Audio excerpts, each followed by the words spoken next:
Hello everyone, in this video I will show you how to fix Acer Aspire Vero fingerprint not working issue.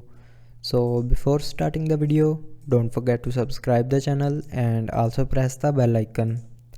So to fix this issue, follow every single step as I am showing you in this video.